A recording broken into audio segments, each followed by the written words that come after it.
What's up, guys? It's your boy Keep It Real MMA. Essentially, I've seen that there's a new three pieces of news. I haven't been on Instagram all day. I haven't really been on social media all day, really. You know what I mean? I've been limiting my time, but it's also like I've just been busy with different stuff and that. But for some reason, I always find time at like 1:30 in the morning, 20 to 1 in the morning for some reason. So I'm just gonna get these quick hitters out. You know what I mean? It's not gonna be a long video, man. But essentially, three pieces of news have come out. The third piece, which I'm going to leave till last, is kind of disappointing, but I literally seen this about an hour ago, because I finally, had time, sat down, and I just, looked through my phone, just chilling, and, I come across them on different platforms, right? So, essentially, like, I know all the fighters are midweight and stuff, so that's great. But yeah, I'll wait for that to third that type of news to you, because you'll know who I'm on about if you've already seen the news. But so yeah, the first piece of news I want to talk about is that there's a fight that's been announced. Beneil Dariush versus Mateusz Gamrot has been announced for UFC 280 in the Abu Dhabi card, October. Yeah, man, is a good fight. I mean, like, I don't think Gamrot beat Sarukian in my opinion, but I mean, it was a very close fight, so I can see why the judges gave it to him. So yeah, because he got the win on paper, then yeah, I guess he deserves this fight in a way. Not really, but yeah. Huge respect to Beneil for taking this fight, man, because this is a dangerous fight for Beneil. I can see Gamrot winning this, especially Beneil having a very long time out and coming back off of an injury, and I can't see Gamrot pushing the pace and getting it done. But obviously, I'll wait until the actual card to get my official breakdown on it. But to skim over it, I think Gamrot will take it. I think Gamrot will take it by... I think he'll take it by second on TKO. I just don't see Beneil coming back exactly the same. He's getting older. He's not getting any younger, man. He's coming off a long layoff, and not just that, he's coming off an injury. Multiple injuries. That's the reason why he had to take such a long time off, and he's been through it mentally, man. Ups and downs, talking about how his wife was there for him, and he's been emotionally distraught from this shit and stuff like that. So yeah, man, I do see a way where Gamrot does take it. I feel like he can keep her on the feet, and I feel like he can push the pace. I believe what will get it done for him is that he's a lot more explosive than Beneil, and I believe that's what will get it done. I won't go too into detail, but yeah, another fight has been announced. I can't remember what card it was. I'll actually look it up right now on my PC. 2 seconds. Next fight that's been announced is Johnny Walker versus Ion Cutelaba.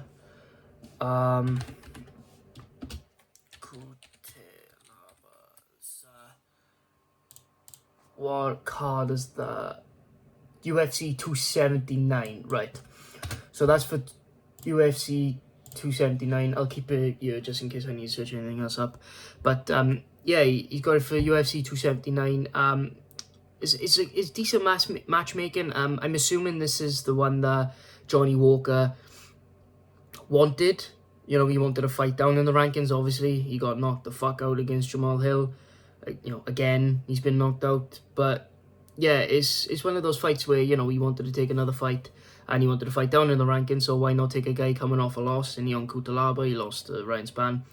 But here's the problem, right? Like, Johnny clearly hasn't thought this through, because Ion Cutelaba is a power puncher. He hits very, very hard. It's a tough fight. As of right now, because Johnny Walker has taken quite a bit of time off,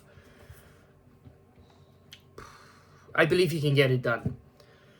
But can I trust in that chin, man? Like, I'll go into detail on it, right? I'll go into detail on it when that card comes up. But for now, Johnny Walker by first round KO. That's what I'm going to say, right? So now on to the next piece of news, which is, kind of disappointing news, actually. I'm very disappointed in this individual, Darren Till.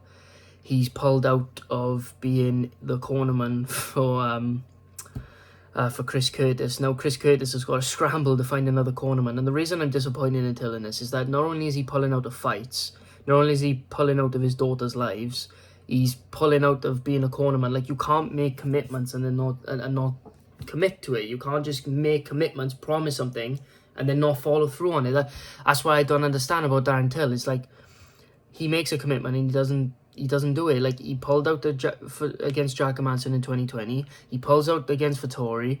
You know what I mean? He was about to pull out against Derek Brunson, but then he comes in fat and out of shape and gets absolutely demolished, really. Well, not demolished, but he gets taken down. He gets choked out. Easy.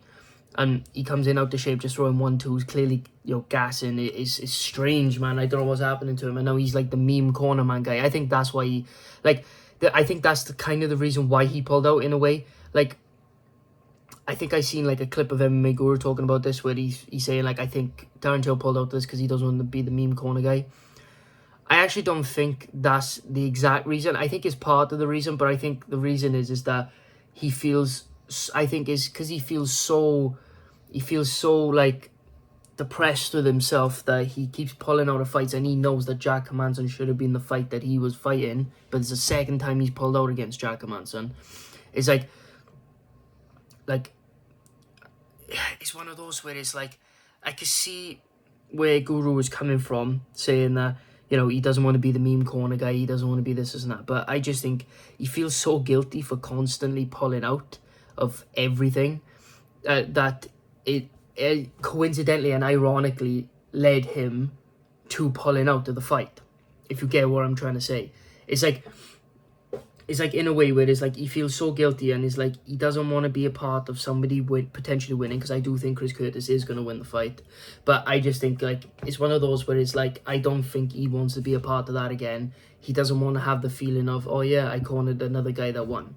You know what I mean? I think it's not so much the memes, it's he feels so guilty and he's like, nah, fuck this, I should be the one fighting, and he'll go and train instead of, you know, going in the corner. And I feel like he's like so angry with himself, and he's just like, oh, I'm pulling out these fights, I'm getting injured all the time, I need to fix something. So he's like, oh, I hate the feeling of other people winning when I'm in their corner, you know, so I'm gonna go and, you know, work on myself to do that. I think that's what it is, really. I think it's just a mental thing with Darren Till. I don't know what's happened to him, but yeah.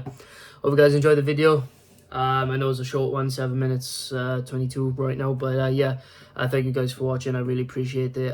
Check out my TikTok. I just posted like a tiny little clip earlier, Tom Aspinall's slip of Volkov, you know, pulls back on the kick, slips the punch, takedown, and then gets the Kimura submission. It's just a quick clip. If you want to check that out, it's at Keepitrealedits. So yeah, on TikTok. So if you want to check that out, please do. Thank you very much. Please hit the like and subscribe button. I'll see you guys in the next video. See you.